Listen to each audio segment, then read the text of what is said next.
Well guys, dito na nga tayo sa tank natin. Ito yung aking alagang isda na hammerhead, kakaiba. Pakita ko sa inyo yung difference niya dun sa isak. Okay? Kakaiba niya is wala siyang mata. Ito siya, no? Guys, yan, tignan niyo po. Ayan. Ayan, walang mata yan. Okay, ito naman yung isa. Ayan, meron. Oh. Mga nasa 4.5 inches na ang haba niyan. Ayan. So, although wala yang mata pero malakas ang senses niyan. Hindi yan siya nababangga. Alam niya kung saan yung pagkain niya. Ayan.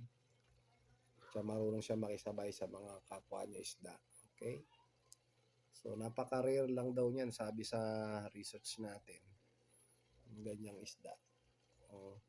Napansin ko lang yan na walang mata, mga ganyan na ang size niya halos kasi yung maliit pa hindi pa siya pansinin.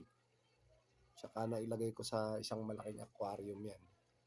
Ngayon ko lang nailabas. Ayan, dalawa na sila. Tingnan niyo po guys.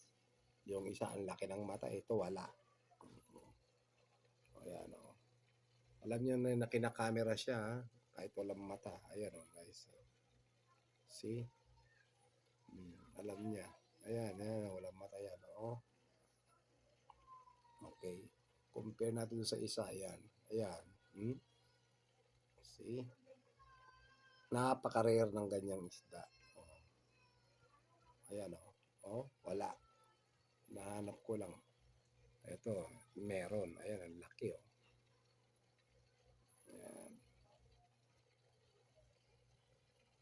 Okay guys, yan lang. That's all for now folks. Thank you.